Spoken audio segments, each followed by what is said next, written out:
Hello everyone, welcome to MCPS way of teaching CBSE. இன்னைக்கு நம்ம என்ன பார்க்க போறோம் அப்படின்னா, class 8 social science chapter 6 the parliamentary system legislature and executive தான் பார்க்க போறோம். ஏற்கனவே பார்ட் 1 வந்து அப்லோட் பண்ணியிருக்கோம். வேணுங்கிறவங்க டிஸ்கிரிப்ஷன்ல லிங்க் இருக்கு, செக் பண்ணிக்கோங்க. இது வரைக்கும் நம்ம போன வீடியோல பார்த்திருக்கோம். இதுல இருந்து இப்ப பார்ப்போம். Let us now discuss the legislative and executive function of the parliament. இப்ப பார்லிமெண்ட்ல legislative and executive இது எல்லாமே எப்படி வந்து நடக்குது அப்படின்னு சொல்லி பார்க்கலாம். Legislative function of the parliament. The constitution lays down the key function that the parliament needs to fulfill. They can be broadly classified under the following heads. இப்போ வந்து பார்லிமெண்ட்ல வந்து என்னென்ன வேலையெல்லாம் நடக்கணும் அப்படிங்கறத வந்து கான்ஸ்டிடியூஷன்ல வந்து இருக்கு. அதுல என்னென்ன வேலையெல்லாம் இருக்கும் அப்படின்னா, கான்ஸ்டிடியூஷனல் ஃபங்க்ஷன். கான்ஸ்டிடியூஷன் படி எல்லா வேலையும் நடக்குதா அப்படின்னு சொல்லி பார்க்கணும். நெக்ஸ்ட் லா மேக்கிங். இப்போ ஒரு சட்டம் வந்து கொண்டு வரணும்னு நினைக்கிறாங்க அப்படின்னா அதுவும் எங்க தான் நடக்கும்? பார்லிமெண்ட்ல தான் நடக்கும். Next executive accountability. நிர்வாக பொறுப்பு அப்படிங்கறதும் பார்லிமெண்ட் தான் வந்து பாத்துக்கணும். Next financial accountability. நிதி பொறுப்பு அப்படிங்கிறது யார் தான் பாத்துக்கணும்? இந்த பார்லிமெண்ட்ல இருக்கிற ரெப்ரசன்டேட்டிவ்ஸ் தான் வந்து பாத்துக்கணும். We explore them briefly in the sections below. இப்ப இந்த 4 ஃபங்க்ஷனுமே ஒண்ணு ஒண்ணா கீழே பார்ப்போம். First one, constitutional function. The parliament is directly interested with upholding the core value of the Indian constitution, including Indian constitution படி எல்லா வேலையுமே வந்து கரெக்டா நடக்குதா, எல்லா வேலையுமே வந்து கரெக்டா நடக்குதா அப்படிங்கிறது யாரோட கண்ட்ரோல்ல இருக்கும் அப்படின்னா, இந்த பார்லிமெண்டோட கண்ட்ரோல்ல தான் இருக்கும். அதுல ஃபர்ஸ்ட் ஒன் என்ன அப்படின்னா, enabling parliamentary democracy through universal adult suffrage. இப்ப நம்ம ஏற்கனவே சொன்னோம்ல, ரைட் டு ஓட்ஸ் அப்படின்னு சொன்னோம்ல, யாருக்கெல்லாம் 2 ஓட்ஸ் பவர் இருக்கும் அப்படின்னா 18 இயர்ஸ் கம்ப்ளீட் பண்ணவங்க எல்லாருக்குமே வந்து இருக்கும். Following the separation of powers between the legislature, executive and judiciary. Legislature, executive, judiciary. Legislature அப்படின்னா என்னன்னா சட்டமன்றம். எக்ஸிகியூட்டிவ் அப்படிங்கிறது என்ன அப்படின்னா நிர்வாகம். ஜுடிஷியரி அப்படின்னா நீதித்துறை. இது எல்லாத்துக்குமே வந்து ஒரு பவர்ஸ் வந்து கொடுத்திருப்பாங்கல்ல, அந்த பவர்ஸ் எல்லாமே வந்து கரெக்டா ஃபாலோ பண்றாங்களா, கரெக்டா வந்து ரன் ஆகுதா அப்படிங்கிறதையும் யாரு தான் பார்க்கணும்? இந்த பார்லிமெண்ட் ரெப்ரசன்டேட்டிவ்ஸ் தான் வந்து பார்க்கணும். Next என்சூரிங் federalism. ஃபெடரலிசம்னா என்ன சொன்னோம்? கூட்டாட்சின்னு சொன்னோம். கவர்மெண்ட் சென்ட்ரல் கவர்மெண்ட் ரெண்டு பேருமே சேர்ந்து தான் வந்து அதை எல்லாத்தையுமே ஃபாலோ பண்ணுவாங்க. Next upholding fundamental right and directive principles of state policy, framing laws and policies. இப்ப நம்ம ஏற்கனவே சொல்லியிருக்கோம், ஸ்டேட் பாலிசி அப்படிங்கிறது எப்படிதான் இருக்கும்? தனியா தான் வந்து ரன் ஆகும். இப்ப இந்த ஸ்டேட் கவர்மெண்ட் அப்படிங்கிறது வந்து அவங்களோட ஃபண்டமெண்டல் ரைட்ஸ், என்னென்ன ரைட்ஸ் இருக்கோ, என்னென்ன பிரின்சிபல்ஸ் இருக்கோ அதை ஃபாலோ பண்ணி தான் வந்து அவங்க லாஸ் அண்ட் பாலிசிஸ் எல்லாமே வந்து ஃப்ரேம் பண்றாங்களா அப்படிங்கிறத செக் பண்றதும் யாரோட வேலை தான்?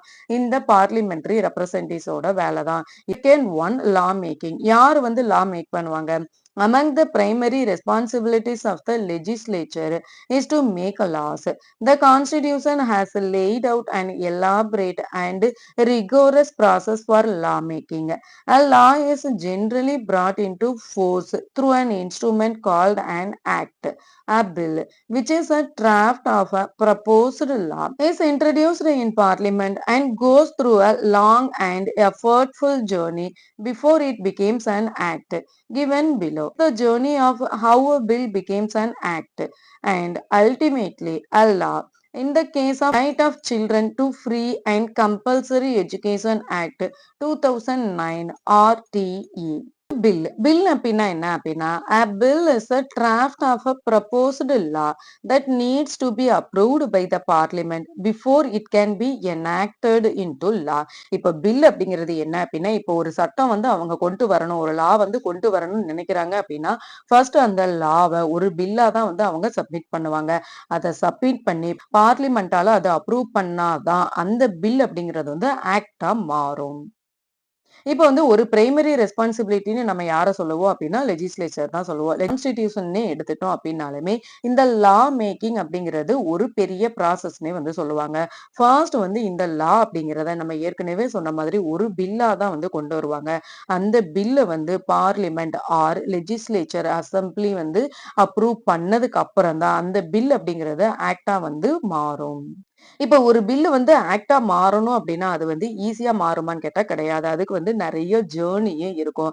அதுக்கு ஒன் ஆஃப் த எக்ஸாம்பிளா வந்து நம்ம இந்த right of children to free RTE அப்படிங்கிற ஆக்ட் வந்து எடுத்துக்கலாம். இந்த ஆக்ட் எப்போ வந்தது அப்டின்னா, 2009ல வந்து வந்தது. இந்த ஆர்டிஇ அப்படிங்கிற ஆக்ட் அப்படிங்கிறது என்ன அப்டின்னா, கம்பல்சரி எஜுகேஷன். எல்லா சில்ட்ரனுமே வந்து கட்டாய கல்வி.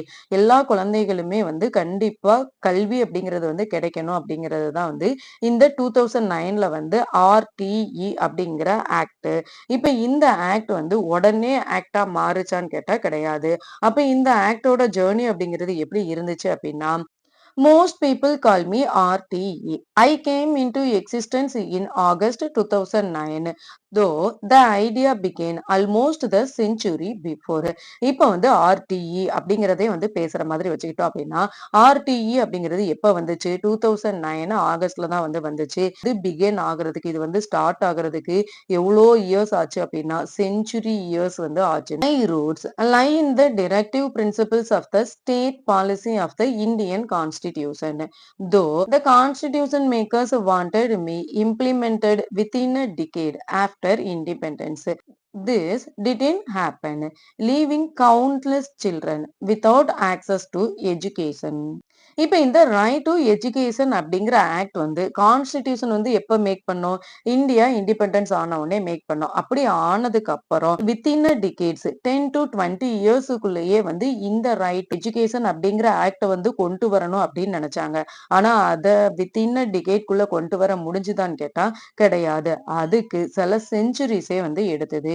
எதனால அது அவ்வளோ இயர்ஸ் வந்து எடுத்தது அப்படின்னா, இந்த yearly 1990s someone argued in court that I was inherently part of the fundamental rights in the Constitution, namely the right to life, as education is important to lead a meaningful life. Parliamentary action became some years later with the introduction of 86th Constitutional Amendment Act 2002, which mandated as Article 21A of the Constitution that the state shall provide free and compulsory education to all children between the ages of 6 and 14 years. இப்போ வந்து 1990ஸ்க்கு முன்னாடி வந்து ஒருத்தங்க வந்து கோர்ட்லயே வந்து argue பண்றாங்க. என்ன argue பண்றாங்க அப்படின்னா, ஃபண்டமெண்டல் ரைட்ஸ் கான்ஸ்டிடியூஷன்ல ஃபண்டமெண்டல் ரைட்ஸ் அப்படிங்கிறது ஒண்ணு இருக்கு. இப்போ ஒருத்தங்களுக்கு வந்து ஏதாவது ஒரு பிரச்சனை அதுல வந்து இப்போ ஒரு ஆக்டோ, ஒரு பில்லோ, ஒரு அமெண்ட்மெண்ட்டோ வருது அப்படின்னா, அதுல ஏதாவது ஒரு ப்ராப்ளம்ஸ் இருக்கு அப்படின்னா, நம்ம என்ன செய்யலாம்?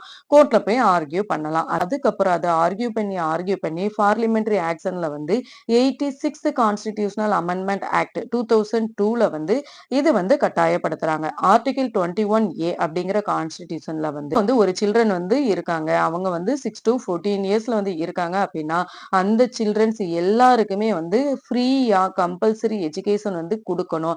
அதை யாரு வந்து கரெக்ட்டா இருக்கா அப்படின்னு சொல்லி ஃபாலோ பண்ணணும் அப்படின்னா, ஸ்டேட் கவர்மெண்ட் வந்து இந்த மாதிரி 6 to 14 இயர்ஸ் வரைக்கும் இருக்கிற சில்ட்ரன்ஸ் எல்லாருக்குமே வந்து கம்பல்சரி எஜுகேஷன் வந்து அதுவும் எப்படி ஃப்ரீயா கிடைக்குதா அப்படிங்கிறத என்ஷூர் பண்ணணும்னு சொல்லி எந்த ஆக்ட் சொல்லுது? Article 21A 86th constitutional amendment act 2002ல வந்து சொன்னாங்க. 6 years later, I was tabled as a bill in the Rajya Sabha. A committee studied me thoroughly and suggested modification. 6 இயர்ஸ்க்கு அப்புறம் ராஜ்ய சபால இது வந்து ஒரு பில்லா வந்து கொண்டு போறாங்க. அந்த பில்ல வந்து அந்த கமிட்டில இருக்கிற எல்லாருமே வந்து தரவா ஸ்டடி பண்றாங்க. அதுக்கப்புறம் அதுல சில மாடிஃபிகேஷன் வந்து கொண்டு வராங்க. சில சேஞ்சஸ் வந்து கொண்டு வராங்க. The major debate concerned funding to schools, infrastructure and teacher for million of children would be costly. By 2008, the MPs determined it was time. அந்த டைம்ல வந்து நிறைய டிபேட் வந்து நடந்துட்டே இருந்தது. அதுல மெயின் ரீசன் வந்து என்ன இருந்தது அப்படின்னா, இந்த சில்ட்ரன்ஸ் எல்லாருமே நம்ம படிக்க வைக்கணும் அப்படின்னா அதுக்கு என்ன வேணும்? நிறைய நியூ ஸ்கூல்ஸ் வேணும். அதுக்கு தேவையான இன்ஃப்ராஸ்ட்ரக்சர் வேணும். அதுக்கு தேவையான டீச்சர்ஸும் வேணும். ஆஃப் சில்ட்ரன்ஸ் இருக்கும்போது, அதுக்கேத்த மாதிரி டீச்சர்ஸ் வேணும். அப்போ அதுக்கேத்த மாரி இன்ஃப்ராஸ்ட்ரக்சர் வேணும். அதுக்கேத்த மாதிரி நியூ ஸ்கூல்ஸும் நெறைய வேணும். அப்போ இது எல்லாத்தையுமே நம்ம ரெடி பண்ணணும் அப்டின்னா என்னவாகும்? நெறைய காஸ்ட் ஆகும். ஆனா 2008ல நெறைய எம்பிஸ் வந்து இந்த டைம்ல நம்மளால அது எல்லாத்தையும் பண்ண முடியும் அப்டின்னு ஒரு டிசிஷன் வந்து எடுக்குறாங்க. The 2009 election, the new government pursued the matter and in August 2009, I was passed in the Lok Sabha and received the president's assent becoming an act. இப்ப 2009 எலெக்ஷன் டைம்ல வந்து ஒரு நியூ கவர்மெண்ட் வந்து ஃபார்ம் ஆகுது. அந்த new government வந்து August 2009ல வந்து லோக்சபால இந்த பில்ல வந்து பாஸ் பண்றாங்க. பாஸ் பண்ணதுக்கு அப்புறம் பிரசிடென்ட் வந்து இத ஒரு ஆக்டா வந்து ரிலீஸ் பண்ணாங்க. எப்போ? August 2009ல. Today, I enabled the creation of legal pathways for children attend school, facilitated new school construction, and ensured free books and uniforms for children. ஆனா இப்போ இந்த ஆர்டிஇ அப்படிங்கிறது வந்து எல்லா சில்ட்ரனுமே வந்து ஸ்கூலுக்கு போறாங்களா? அவங்க எல்லாருக்குமே வந்து ஒரு ஸ்கூல் பில்டிங் வந்து இருக்குதா? அவங்க எல்லாருக்குமே வந்து ஃப்ரீ புக் வந்து கரெக்ட்டா இருக்குதா? அவங்க எல்லாருக்கும் யூனிஃபார்ம் எல்லாமே கரெக்ட்டா கிடைக்குதா? அப்படிங்கிறது வச்சு நம்ம கரெக்ட்டா இல்லையான்னு ஃபாலோ பண்றோம் அப்படின்னா, இந்த ஆர்டிஇ ரைட் டு எஜுகேஷன் அப்படிங்கிற ஆக்ட் மூலமா தான் நம்ம ஃபாலோ பண்றோம்.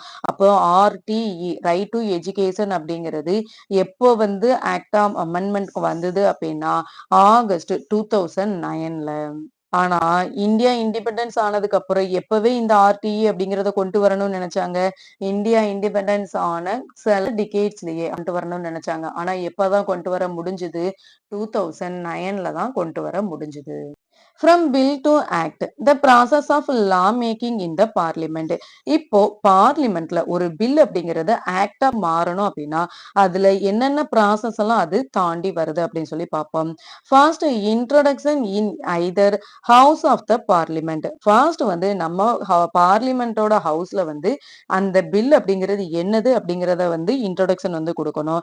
Next reading of the bill, அதுக்கப்புறம் அந்த பில்லை வந்து ரீட் பண்ணுவாங்க.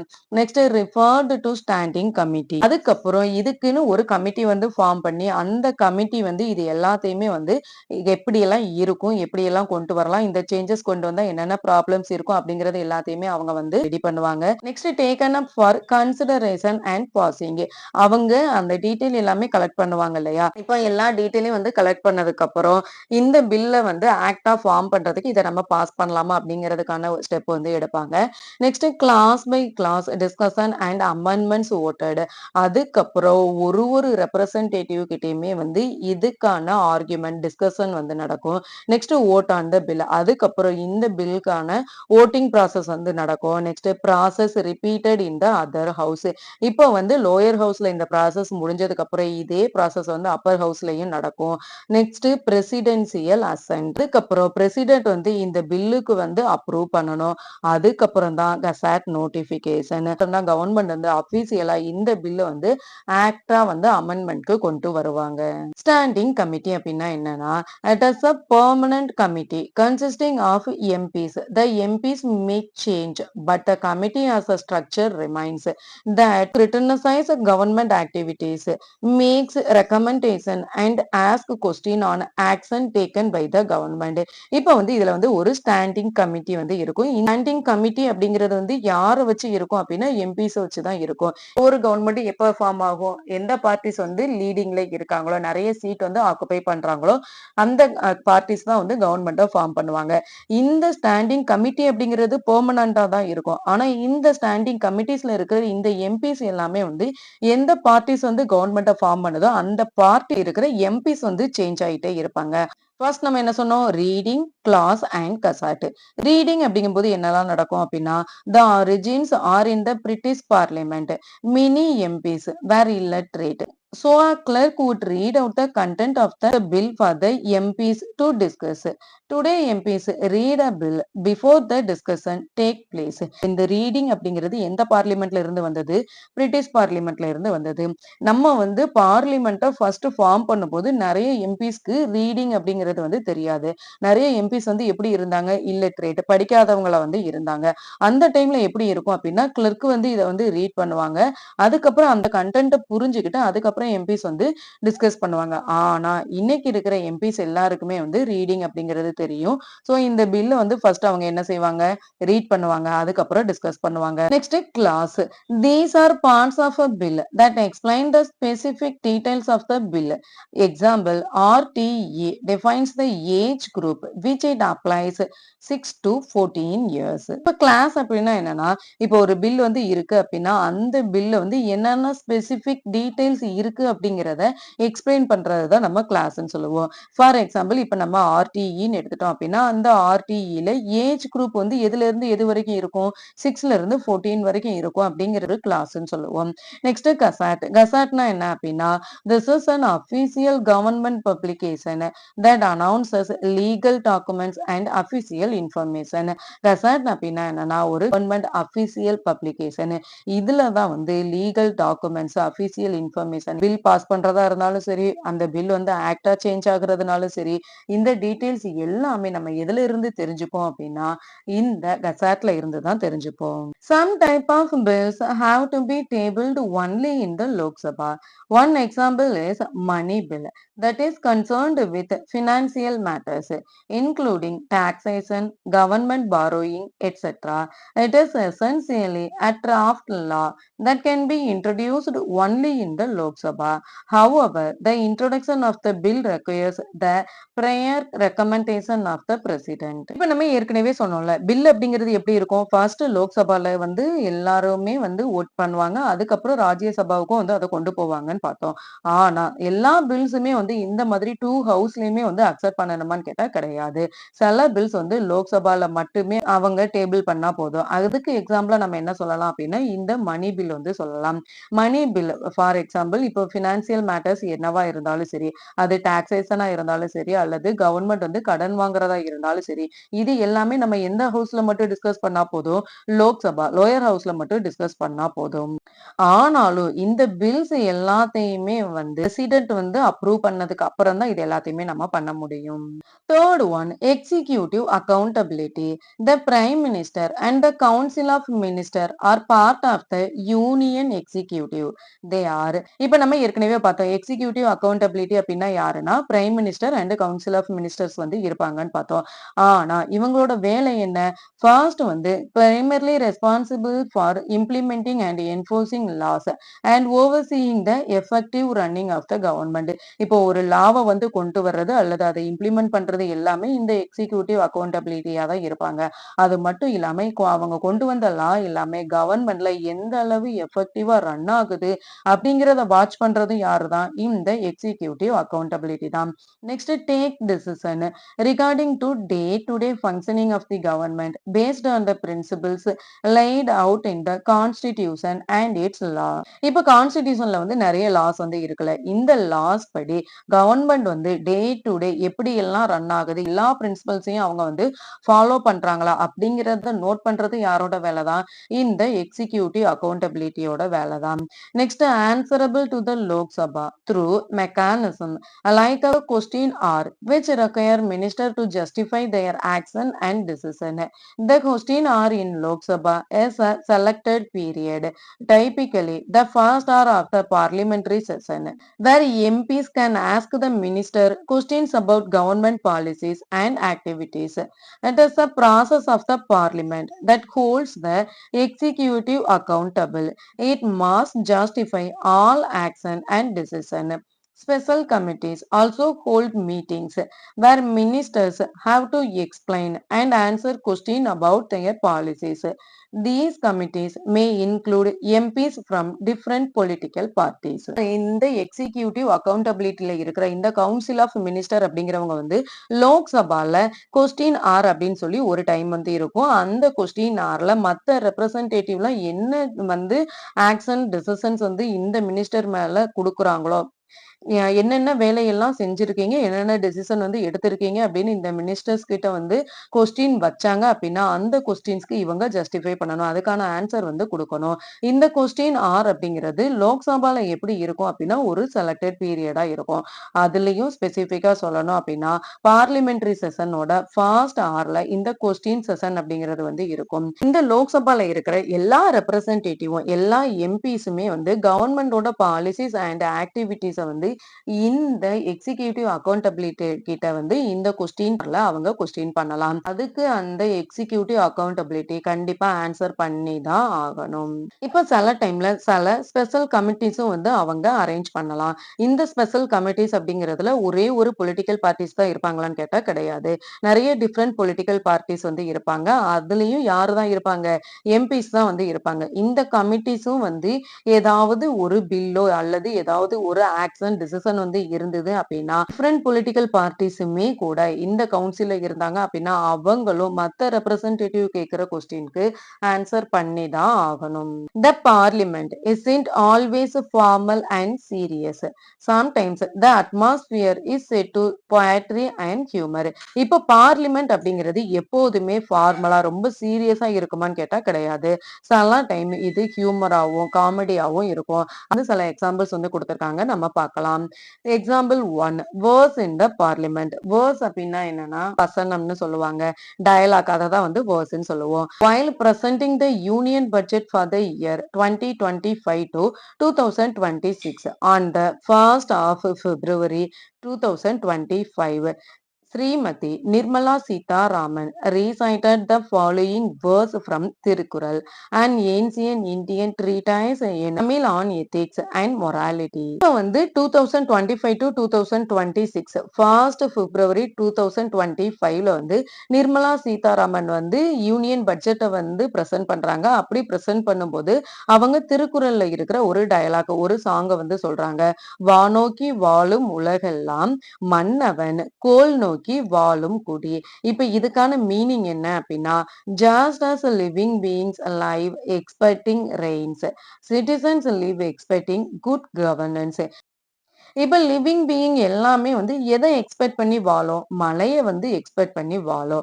ஆனா சிட்டிசன்ஸ் எல்லாருமே எதை எக்ஸ்பெக்ட் பண்ணி வாழுவாங்க அப்படின்னா, ஒரு குட் கவர்னன்ஸ், ஒரு நல்ல அரசாங்கத்தை எதிர்பார்த்து தான் வந்து அவங்க லைஃப லீட் பண்ணுவாங்கன்னு சொல்றாங்க. On hearing this, there was an enthusiastic thumping of desk from the treasury benches.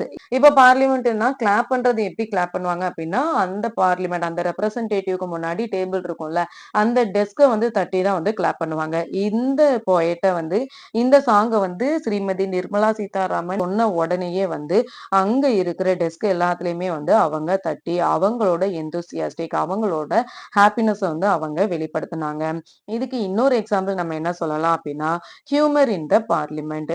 In 2011, during a spirited debate in Lok Sabha, parliamentarian Sushma Swaraj quoted a poetic verse to criticize the government.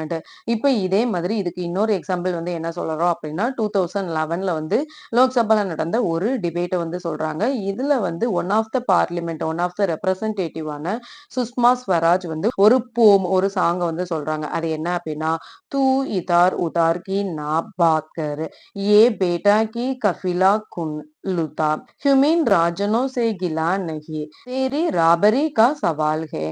இதுக்கான meaning என்ன அப்படின்னா, don't change the topic, just say why the caravan was looted, we have no complaint with the robbers, but this is a question on your leadership. Don't change the topic, இந்த டாபிக்கை வந்து change பண்ணாதீங்க. Caravan அப்படிங்கிறது வந்து ஏன் வந்து கொள்ளையடிக்கப்பட்டதுன்னு தான் கேட்கிறோமே தவிர, அந்த ராபர்ஸ் கிட்ட எங்களுக்கு எந்த கம்ப்ளைண்ட்டுமே இல்லை. ராபர்ஸ் பண்ண இந்த செயல்னால இந்த கவர்மெண்ட்டை லீட் பண்ற இந்த லீடர்ஷிப் கிட்ட தான் வந்து நாங்க கொஸ்டின் கேட்கிறோம் அப்படின்னு சொல்லி சொல்றாங்க. In response the then prime minister doctor மன்மோகன் Singh calmly replied with another poetic line. இதை கேட்டதுக்கு அப்புறம் அப்ப இருந்த பிரைம் மினிஸ்டரான மன்மோகன் சிங் அப்படிங்கிறவங்களும் வந்து ஒரு பொய்டிக் லைனை வந்து எக்ஸாம்பிளா வந்து சொல்றாங்க. மானா கி தேரி டீட் கி ख्वाब नहीं घूम में तू मेरा साक डेस्क मेरा इंतजार दे இதுக்கான மீனிங் என்ன அப்படின்னா, I admit that I am not worthy of your sight. You should look at my seal and my perseverance. உங்களோட பார்வையில நான் வந்து சரி அப்படின்னு சொல்லல. ஆனா இதை எப்படி வந்து நான் சேஞ்ச் பண்ண முடியும் அப்படிங்கிற என்னோட வைராக்கியத்தையும் என்னோட விடாமுயற்சியும் நீங்க பாருங்க அப்படின்னு சொல்றாங்க. இந்த பிக்சர் வந்து என்ன அப்படின்னா, extract from a report of the standing committee on health and family welfare.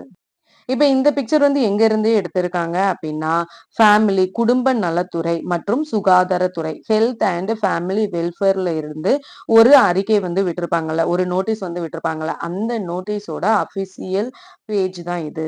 Point 1 the co-location of AYUSH facilities at primary healthcare centers, community healthcare centers and district hospitals. PHC primary health centers, CHC community health centers and DH district hospitals இது எல்லாத்தையுமே வந்து ஒரு கோ location AYUSH facilities வந்து add பண்றாங்க. Recommendation அது எப்படி வந்து add பண்ணுவாங்க அப்படின்னா, recommendation. The committee at this juncture notice that in some state and UTs a separate department of Ayush has not been opened. The committee to boost the Ayush system and for better coordination in Ayush healthcare recommends the Ministry of Ayush to improve upon and persuade the state and UTs with no separate departments of Ayush to create such a department for speedy development and implementation of AYUSH sector and schemes respectively. இப்போ ஒரு rule வந்து central கவர்மெண்ட்ல இருந்து கொண்டு வராங்க. அப்படி கொண்டு வந்தா எல்லா ஸ்டேட் கவர்மெண்ட்டும் அதை வந்து அப்ளை பண்றாங்களா அப்படின்னு சொல்லி நம்ம என்ன சொன்னோம், இந்த எக்ஸிகியூட்டிவ் அக்கௌண்டபிலிட்டி தான் வந்து பார்க்கணும்னு சொன்னோம்ல. சென்ட்ரல் கவர்மெண்ட் வந்து இந்த ஆயுஷ் அப்படிங்கிற கமிட்டி வந்து ஃபார்ம் பண்றாங்க. ஆனா இந்த கமிட்டி வந்து எல்லா ஸ்டேட்லயுமே இருக்கான்னு கேட்டா கிடையாது. சில ஸ்டேட்ல சூப்பராவே வந்து அதை டெவலப் பண்ணிட்டே போறாங்க. அதுல நிறைய செப்பரேட் டிபார்ட்மெண்ட்டும் வந்து ஓபன் பண்ணிட்டே போறாங்க. ஆனா இந்த ஆயுஷ் சிஸ்டம் அப்படிங்கிறது வந்து எல்லா ஸ்டேட்லயுமே வந்து இம்ப்ளிமெண்ட் பண்ணிட்டாங்களான்னு கேட்டா கிடையாது. நிறைய ஸ்டேட்ல வந்து இம்ப்ளிமெண்ட் பண்ணாம இருக்காங்க. அந்த ஸ்டேட்லயுமே வந்து இத ஸ்பீடியா இத ரொம்ப சீக்கிரமா நம்ம இந்த ஸ்கீமை வந்து கொண்டு வரணும் அப்படின்னு சொல்லி இந்த எக்ஸிகியூட்டிவ் அக்கௌண்டபிலிட்டி வந்து ஒரு லெட்டரை வந்து கொடுக்குறாங்க. உடனே வந்து ஆக்ஷனும் எடுக்கிறாங்க. Public health is being state subject. Creation of separate department of Ayush in the state UTs comes under purview of respective state UT governments. However, Ministry of Ayush has requested state or union territories governments in different meetings to create separate directorates, deployment of manpower in SPMU and TPMU in the state and union territories for speedy development and implementation of NAM scheme as on date. Separate Ayush Directorate is available in 24 states, union territories, SPMU, State Project Management Unit, TPMU, District Project Management Unit. இது public health அப்படிங்கிறது இந்த government கீழே வரும் அப்படின்னா state government கீழே தான் வரும். ஆனாலுமே இந்த ஸ்டேட் அண்ட் யூனியன் டெரிட்டரிஸ் எல்லாருமே வந்து கரெக்டா ஃபாலோ பண்றாங்களா அப்படிங்கிறத வந்து இவங்க என்ஷூர் பண்ணிக்கிட்டே இருந்தாங்க. அதனால அவங்க வந்து SPMU state project management unit and DPMU district project management unit அப்படின்னு சொல்லி 2 டிபார்ட்மெண்ட் வந்து அதுக்குன்னு தனியா வந்து கொண்டு வந்தாங்க. அப்படி கொண்டு வந்ததுனால இப்ப இருக்கிற சிச்சுவேஷன் படி 24 ஸ்டேட்ஸ் அண்ட் யூனியன் டெரிட்டரிஸ்ல இந்த ஆயுஷ் டைரக்டரேட் வந்து இருக்கு. Fourth one, financial accountability. The parliament approves and monitors government expenditure through the annual budget and examining the distribution of funds to different ministries. The government is expected to provide the necessary information to parliament in a timely and accurate manner. இப்ப financial accountability இப்ப parliament எல்லாத்துலயுமே வந்து எப்படி வந்து இந்த financial accountability இருக்கும் அப்படின்னா annual budget மூலமா தான் வந்து சொல்லுவாங்க. இப்போ ஒரு கவர்மெண்ட் வந்து இருக்கு அப்படின்னா அந்த கவர்மெண்ட் வந்து ஒரு ஸ்டேட்டுக்கு வந்து எவ்வளவு எக்ஸ்பெண்டிச்சர் வந்து எவ்வளவு செலவாகும் அல்லது ஒரு ஸ்கீமுக்கு வந்து எவ்வளவு செலவாகும் அப்படிங்கிறது எல்லாத்தையுமே வந்து ஒரு ஆனுவல் பட்ஜெட் மூலமா வந்து கொண்டு வருவாங்க. கொண்டு வந்து எவ்வளவு பட்ஜெட் வந்து நம்ம கிட்ட இருக்கோ அந்த பட்ஜெட்டை அந்தந்த டிஃப்ரெண்ட் மினிஸ்டர்ஸ் அண்ட் டிஃப்ரெண்ட் ஸ்டேட்ஸ்க்கு வந்து அவங்க டிஸ்ட்ரிபியூட் பண்ணுவாங்க. இப்போ ஒரு கவர்ன்மெண்ட் வந்து இருக்கு அப்படின்னா, அந்த கவர்ன்மெண்ட் வந்து என்னென்ன வேலையெல்லாம் நடக்குது, என்னென்ன இன்ஃபர்மேஷன் வந்து பார்லிமென்ட்க்கு தேவைப்படுதோ, அந்த இன்ஃபர்மேஷன் எல்லாத்தையுமே ஆன் டைமுக்கு அவங்க சப்மிட் பண்ணுவாங்க. இதோட இந்த வீடியோ வந்து முடிச்சுக்கலாம். நெக்ஸ்ட் வீடியோல பார்ப்போம். தேங்க் யூ ஃபார் வாட்சிங் எம்சிவிஎஸ் வே ஆஃப் டீச்சிங் சிபிஎஸ்இ.